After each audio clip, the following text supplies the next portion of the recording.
Ayiwa ne tɔgɔ ye Kɔrɔjo Misa Dunbiya.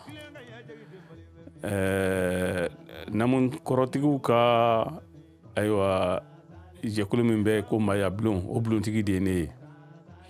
Ka bɔ ka weleweleda kɛ ayiwa jamana sirakɔrɔ taamabaga bɛɛ lajɛlen ma, donsow, somaw, domaw, kamitiw, sɔrɔmindɔyalaw, ka o bɛɛ lajɛlen kunnafoni k'a fɔ ɲina an ka lajɛba an bɛ min wele ko Maya sira a bɛ kɛ ɲina san 2025 a bɛ daminɛ décembre kalo tile 18 ka taa bila a tile 22 la. Lajɛ in ɲina ye a tako 10nan de ye, 10e édition.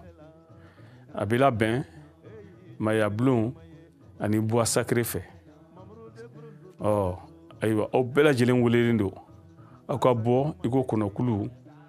Lajɛ in daminɛ don a bɛ kɛ Palais de la Culture la Bamako, Badalabugu. Alamisa don décembre kalo tile 18 san 2025. A ɲininen don bɛɛ fɛ maa si kana to kɔ.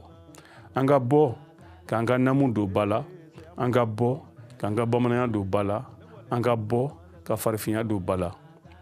O tɛ se ka kɛ k'an sigilen to so dɛ. O tuma wele bilalen don bɛɛ ma.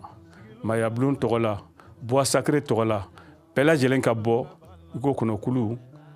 Alamisa don décembre kalo tile 18 san 2025 Palais de la Culture la Bamako. Wasa an ka kunɲɔgɔn kelen kɛ ɲɔgɔn fɛ.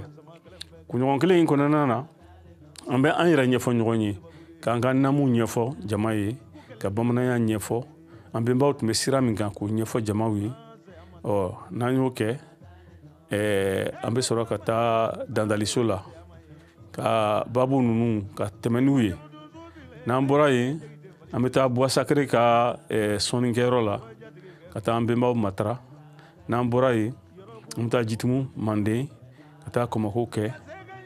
N'an bɔra yen a bɛ lakuncɛ ni an ka taabolo kɔrɔw, furusiriw ni dentɔgɔdaw ye, ani kanko bɛ minnu kan kɛrɛnkɛrɛnnenya la k'olu lajɛ. Wele bilalen don bɛɛ ma dɛ, k'aw fo k'aw waleɲuman dɔn.